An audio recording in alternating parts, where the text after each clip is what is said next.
Hey Bookaholics, and welcome back to another video. Today I am bringing you a Dark Academia September.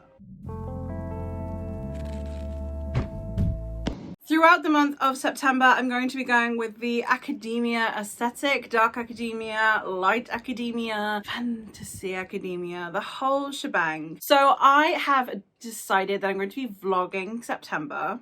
So I have thought that I'm going to divide up this TBR based on what I'm going to be doing each week. So each weekly vlog instead of any other structure.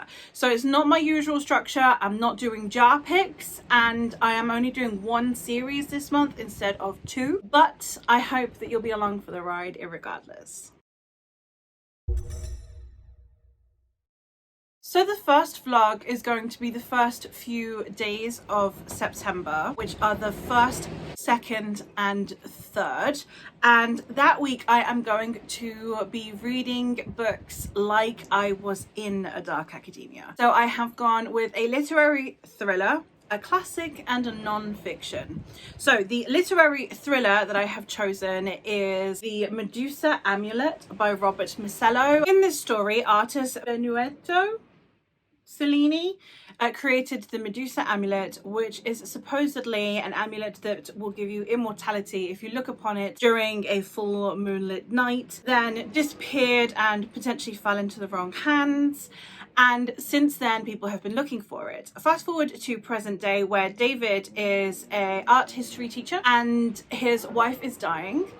And someone offers him $1 million to be able to go and find this amulet. Obviously, this would help pay off his wife's medical bills and also potentially save her life. So he sets off to go find it, tracing it back from the Renaissance when it was created through desperate times of the French Revolution and even the Nazi Party. So I'm very excited to get into this one. It is Vintage as the publisher, which also did the Night Circus, which is why I assume it's going to be on the more literary side. The non-fiction I have chosen is The Five, The Untold Lives of the Women Killed by Jack the Ripper by Hallie Rubenhold. This is a non-fiction, as it says, about the 5 women that were murdered by the Victorian serial killer Jack the Ripper. This is one that I'm really excited to get into because I think that we should be talking about the victims more than the criminals, in my opinion. So this is a book that I am very excited to be getting into, and I hope that it also tackles things like debunking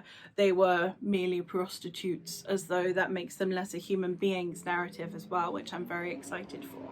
And the last one in this vlog, this first vlog that I have, is the classic, and I have Night and Day by Virginia Woolf. This, I believe, it's queer coded. It's a classic that is about marriage. It's about marriage in this time period. I don't know exactly when it was written, but what exactly should a marriage be providing? Is it different for men and for women, etc.? And in it is following the lives of 4 people. We have Catherine, who is the daughter of a literary family who secretly pursues mathematics, Mary, who is a poet and a woman's suffragette, and then we also have Ralph, who wants to believe in feminism, in equality between the sexes and a marriage of equals, and we have William, who will accept nothing less than pure devotion. I'm excited to get into this. I have only read Mrs. Dalloway so far by Virginia Woolf, so I'm happy to be rectifying that and continuing on with her works.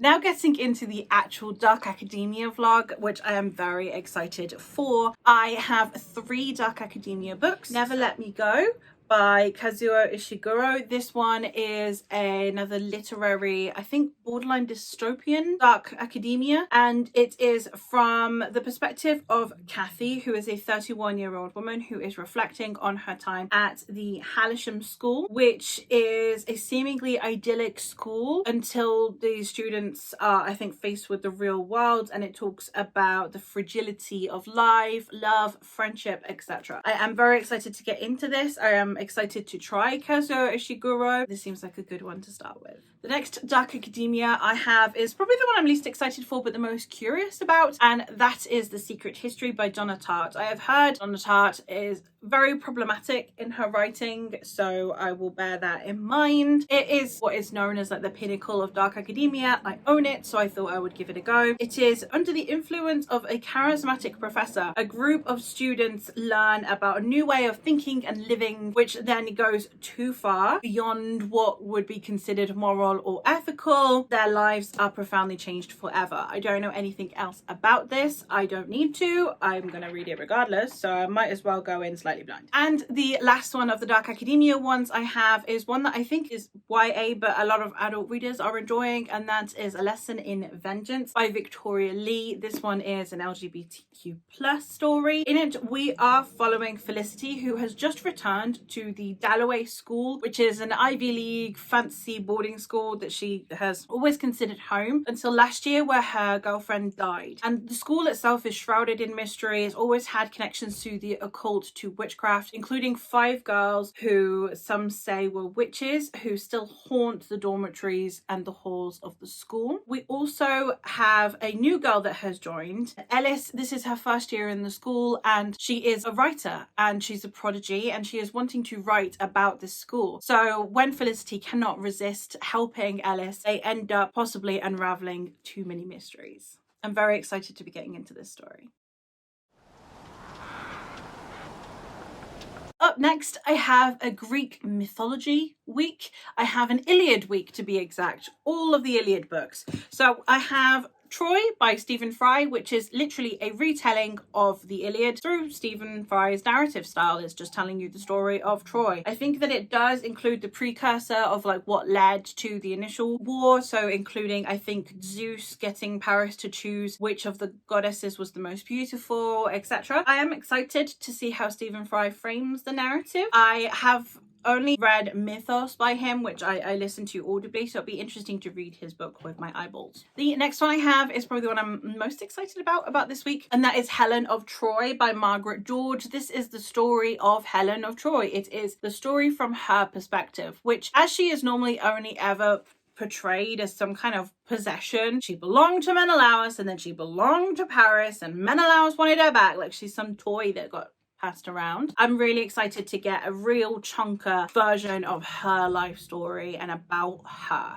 So I'm very excited to be getting into this one. And the last one I have is probably the most popular on the list, and that is The Song of Achilles by Madeline Miller. This is the story of Troy, but told with a focus on the romance between Achilles and Patroclus.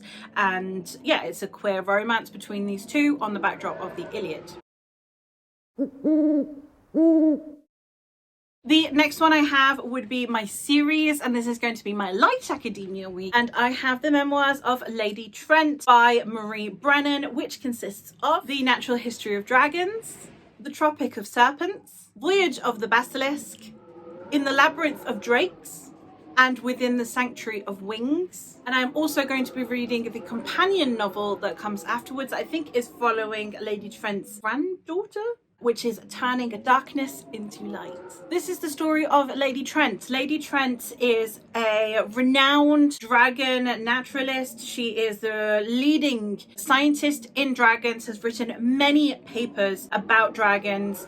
But before she was this renowned scientist, she was a young woman who was studious and had a love of learning that could not be stopped through the conventions of her time. So she set out to become the forward-most thinking and studying academic in dragons, uncovering many discoveries throughout her time as a scientist. In it, we also have things like her true love, her happiness, and her thrilling expeditions to the mountain of Vistrana. It is her story of how she came to be this well-renowned scientist from the start to finish. I'm very excited, very, very, very excited to be getting into this book, as it is told, I believe, through her perspective in a memoir style.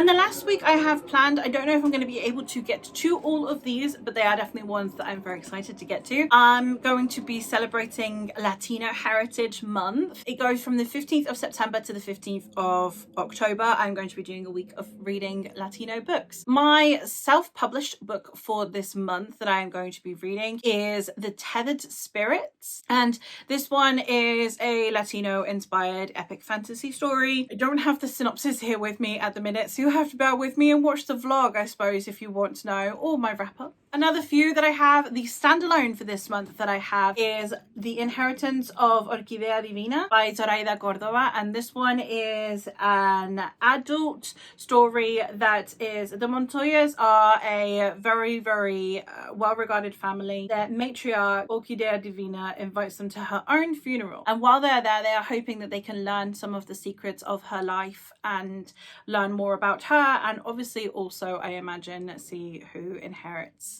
what. I'm very excited to be getting into this one. I'm excited to be getting into more Latino fiction, to be honest. I don't think there's enough out there in fantasy at the moment. Another one is I would like to continue on with the City of Steel and Diamond series. I read Diamond City in August and it was good. I had problems with it, but it was good. It was innovative, and I think that I'd rather finish this series sooner rather than later, so finishing it at the end of September makes sense.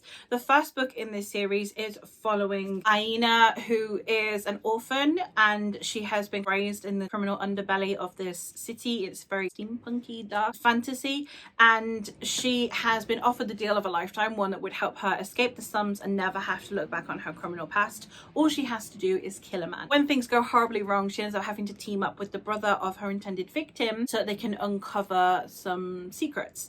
I liked where the last one ended up, so even though it wasn't necessarily my favorite, I am excited to continue the series. And the very last book that I have on this TBR, this is going to be such an intense TBR, I don't know if I'm going to be able to do it, but we'll try.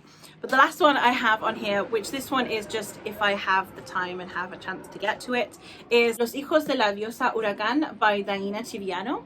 This is a book that I would be reading in Spanish, and it's a story of Alicia, who was a baby that was found in a crib, and she was adopted by some sailors that found her in the high sea. She is now an expert in antique documents, and she needs to face the biggest obstacle of her career, which is to uncover an enigmatic manuscript that was found in an indigenous tomb not very far from Havana. It becomes even more dangerous when Alicia realizes that there are people that are willing to kill for this text that was written by an unknown woman in the 16th century so that it can never be seen. I am excited to get to this one. It seems very Da Vinci Code-esque, but in a good way. So I'm excited to get to this one. This is probably going to be the one that I am least likely to get to if I run out of time. So those are all the books that I plan on reading in September and inundating myself with. That is all from me for today. So let me know if you've read any of these, if you're excited for any of these, and let me know if you'll tune in for the vlogs, for the Dark Academia vlogs, because I'm very excited to make them. I'm having fun with the B-roll. So, hopefully I will catch you soon. Bye!